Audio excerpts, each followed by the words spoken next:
A very good evening. Welcome back to Theme Park Thrills. Welcome back to our YouTube channel here. And in this video today we're going to be talking about Nemesis Reborn, and we're going to be doing a bit of a review on it. So over close season we're going to work our way through all the major coasters at Alton Towers and Thorpe Park, giving about a 10-15 minute review on each of the major coasters, aren't we? Yeah. Sorry, I'm currently working on the next park. Yeah. If you've been keeping up, it's top secret. We'll release a new series for Planet Coaster 2. Not in a little while, not too soon. So well, at the time of recording, we've just finished one. You might not have finished it. You guys are only on like episode 3 at the moment we've posted this video. How many have you posted? 2. Yeah. We've posted 2, so you've got, and I think there's about 6, so you're not ready, unfortunately. So you won't be seeing this park for quite some time. No. Like, by the time you see this park, actually, we're probably making a third one. Quite possibly. Yeah. So we'll post a new video on that series in a couple of days. This one will probably come out tomorrow at the time of recording, maybe. Yeah. And then once you finish the series of Sierra Ventura, we'll give you a little bit of a break, and then we'll release the one that we're just starting in. But anyway, that is not about the video today. So we're going to be reviewing Nemesis Reborn, obviously the new coaster, or reimagined coaster, if you like, for 2024. Obviously, original Nemesis opened back in 1994. You got to ride that, didn't you? I did, yeah. It was on. It wasn't the last day before it was closing, but it was towards the end of the season. So yeah, it was Scarefest 2022, I believe. It was near the end of its life. I say it's alive. It's been reborn, but the end of its original life. And it was good. It was raining, and it was really dark. It was a night ride, wasn't it? It was, yeah. It was really dark. And it was great. Yeah, it was really good. I didn't get, well, I could have had a ride on it at night, but I was too scared at the time. Luckily, grown up a bit since then. But I imagine it was not as good as a night ride as you can get now. No. You saw it, you had a look at it, but it definitely looks a lot better now. Yeah. So we're going to be going through the whole layout. We'll start in terms of the theming for Nemesis Reborn. I mean, it is probably the best theme coaster in the country, I would say. Yeah, it's got to be very high up there. I think the only ones that really can compete with it, maybe the Swarm sort of ride, maybe. Yeah, but even Soar, like, it's in orbit. That's it. Yeah, like, it hasn't got any outdoor theming. The Swarm is its real competitor, but yeah, Swarm is a very good theme. I would probably say I would say it's probably the best themed in the country. But again, the Swarm has good on ride theming, but it doesn't have a good station. Whereas Nemesis has got both. It's got the best of. Yeah, it's got really decent. It's not like really heavily themed on ride, but like you got to go past really all the rocks. interact with the station as well. Yeah, and all the scenery around it, which is. And it's also got really good queue scenery. Yeah, it's true. The Swarm does have some decent queue does, scenery. yeah. But we'll talk about that when we come on to it. We've spun a wheel just to see what we get, and Nemesis came up first. But yeah, it's really good feeling. The area is very atmospheric. Wild garlic. Just realised we can get garlic in Planet Coaster. And yeah, the area, what they've done with Forbidden Valley is just completely different, and hopefully they'll do the same with Galactica. Maybe next year, maybe the year after, but we'll see. But yeah, let's get into the layout of Nemesis here. Obviously, the queue line, like we said, was very, very heavily themed, very good. Get some good views of the coaster. Then you enter into the station, which is basically like, inside Nemesis, which is really good. You kind of got the bones on the right hand side. You got these like well, they're not slime, but yeah, like guts, if you like, which is nice. The red lighting and stuff. You've got a dispatch sequence as well, which is good. Obviously, didn't have that before. Not as good as Hyperia's dispatch, I wouldn't say, but still nice to have, of course.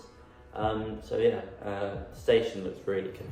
There's much more I think themes. it's probably one of the best themed stations. It probably is The competitor for the theme station, I think, is Saw. Is the competitor for the station theme. Anything else with a good station? 13 is quite good. That's a pretty good station. The Um, audio helps. but no, I would say Nemesis has probably got the best station in the UK.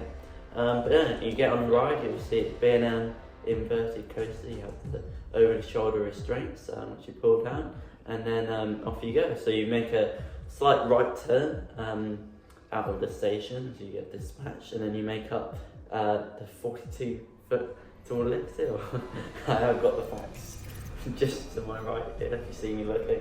Yeah, they're 42 feet high, which obviously isn't very tall at all.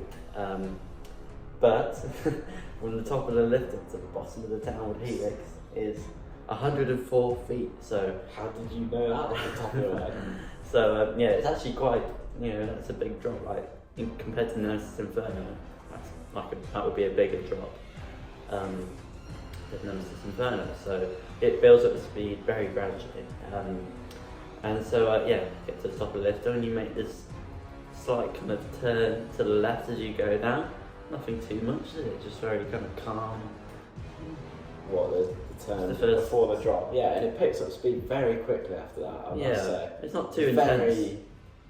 It just like comes out of nowhere. It's like not big of a drop, and then all of a sudden it'll go really fast towards the first conversion.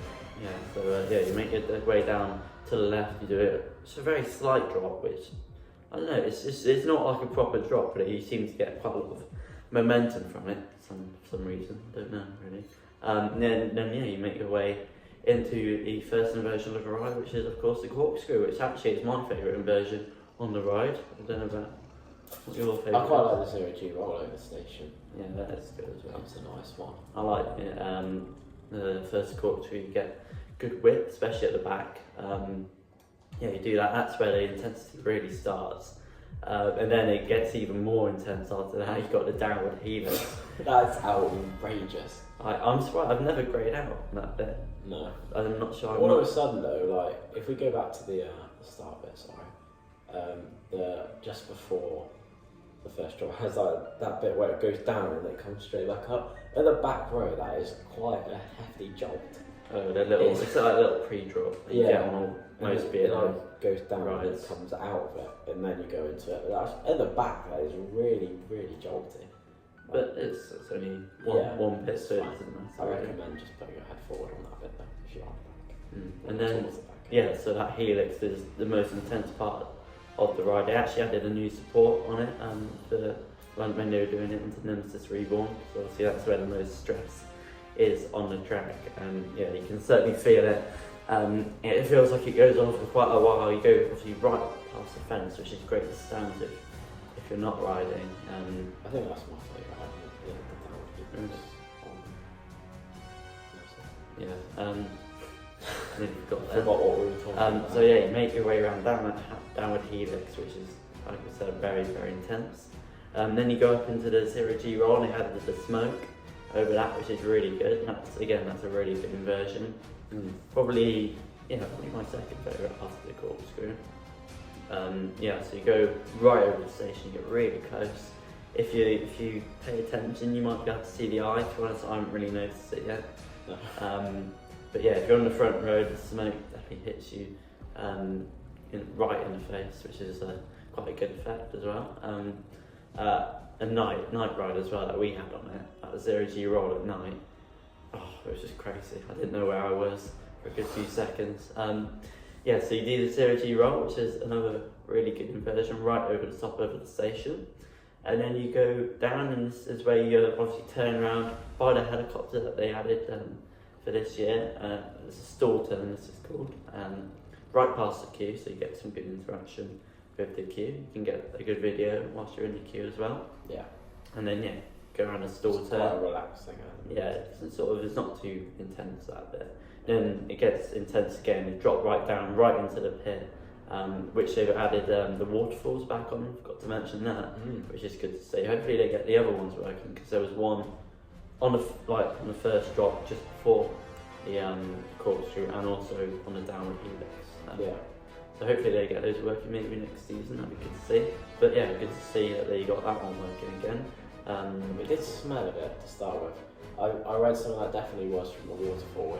When they first had it, it really did smell quite bad. It was alright when we went again. Yeah, it was just quite eggy.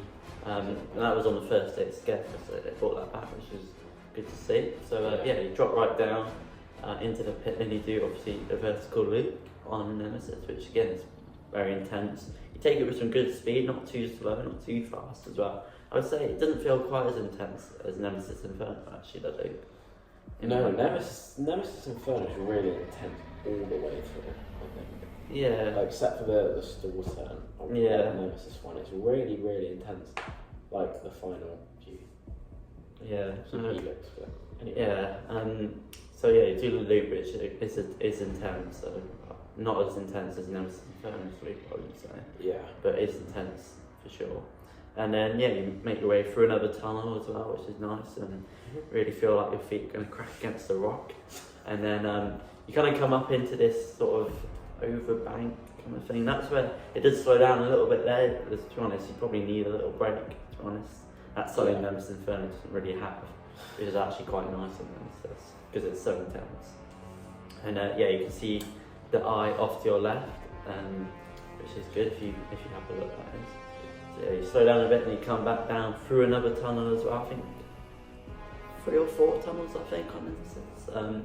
Again, added more smoke as well, so if you're on the front row that's great. Then you come into the final inversion of the ride, which is of course another corkscrew. Very different to the first corkscrew though. Like, obviously they are both corkscrews, but like, that one's a lot smaller, a lot closer to the ground. Yeah. The first one feels a lot higher up and a lot bigger. Yeah, but that corkscrew is also great. You get some good whip as well. Yeah. Go right past the bus as well, which I believe makes a sound effect as you go past it. Bus. I mean, I've never noticed it on the ride, but I'm pretty sure it does. And then yeah, that's the final inversion of the ride. Then you just do another turn where it does get very rattly in that turn for some reason. It does. Not sure why. No one really knows why, but it does seem to drop off in speed there. But I mean, it's at the right end of the ride, so it doesn't really matter too much. Yeah. And then yeah, you turn around into the brake run, and that's your ride on Nemesis done. And you make your way back into Nemesis Station, right through the backside of Nemesis, and then there you go. Restraints are unlocked, and you get off and go and see your photos, whatever. But yeah, overall, Nemesis is a really great ride. My favourite at Alton Towers. It's close between that and Wickham. Yeah, I think Nemesis. As an overall experience, Yeah. I think it's really, really good. So yeah, that's Nemesis Reborn. Fantastic ride. You know, I can't really say I preferred it to original, but I think I probably would. Yeah. I mean, I did go on it once actually, but I think I was like 12, so I don't really remember. And you felt sick. The headache after, but I don't know why. I don't get it anymore, which is good. But yeah, and in terms of capacity on Nemesis, 8 rows, 32 riders, so yeah, you can get a lot of people on one train, and you know, when it's running 2 trains as well, that's a lot of people. When we recently went, it was down to 1 train, unfortunately, but to be honest, it didn't move too slowly though. Wasn't too slow, Wasn't too bad. Wasn't too quick either. No. It's like what you might get on another coaster. It was probably like 30 before Yeah, so it wasn't too bad. And yeah, by the way, it reached a top speed of 50 miles per hour, which is at the bottom of that downward helix where you get the most speed. Yeah. And of course the most intensity. But yeah, that's Nemesis Reborn review for you. We'll spin the wheel again in a couple of days or whenever and see what we get, and we'll come back and do another one, whatever that may be. But yeah, thank you for watching Theme Park Thrills. Hope you enjoyed the video. Let us know what you'd like to see next, and yeah, make sure you subscribe, like the video, and turn on the notifications bell. It'd be greatly appreciated. But yeah, that's it from us. See you in the next video. Goodbye.